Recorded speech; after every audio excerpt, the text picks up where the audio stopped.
ప్రైజ్లా ఎడారిలో ప్రవాహములు నవంబరు 30వ తేదీ పాఠం. వాక్యం: నీ నిమిత్తము నీవు గొప్ప వాటిని వెతుకుచున్నావా? వెతకవద్దు. నేను సర్వ శరీరుల మీదికి కీడు రప్పించుచున్నాను.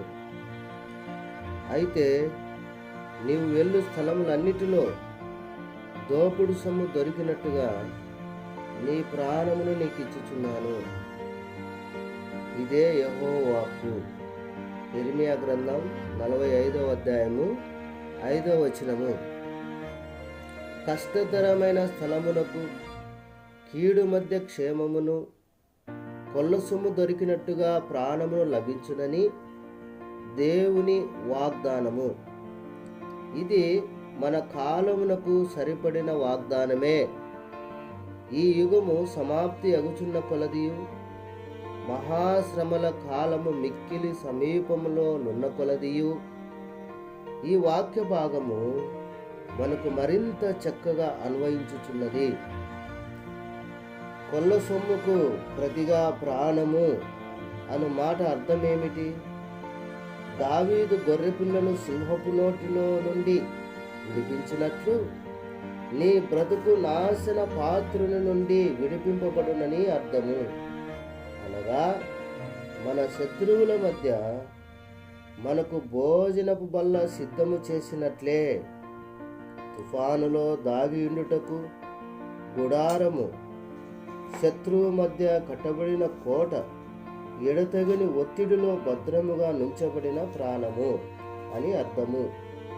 పరిమితి లేకుండా నొక్కివేయబడిన పౌలుకు స్వస్థత అతనిలో ముళ్ళు అలాగే ఉన్నప్పుడు దేవుని సహాయము, క్రీస్తు కృప సరిపడనంతగా లభించుట అని అర్థము.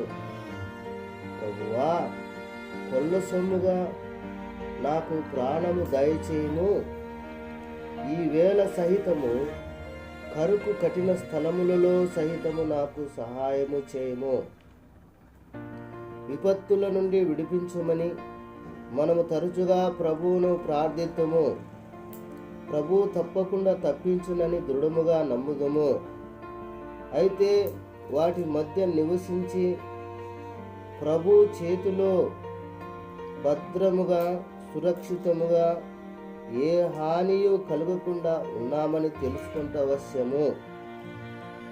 మన రక్షకుడు అలాంటి పరిస్థితులలో నుండి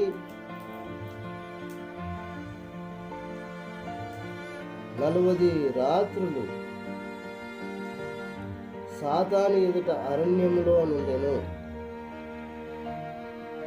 ఆయన భౌతిక దేహము నిద్రాహారములు లేనందున చాలా బలహీనమాయెను.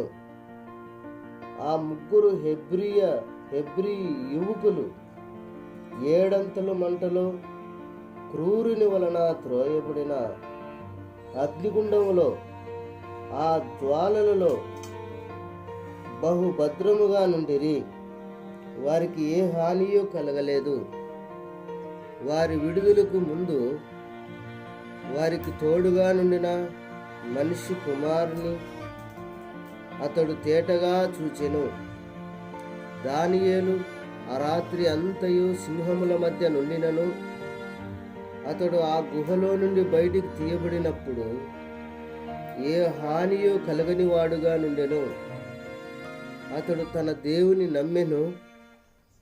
వారందరూ తమ దేవుని సముఖములో జీవించుట వలన తమ శత్రువుల మధ్య కూడా సురక్షితముగా జీవించిరి.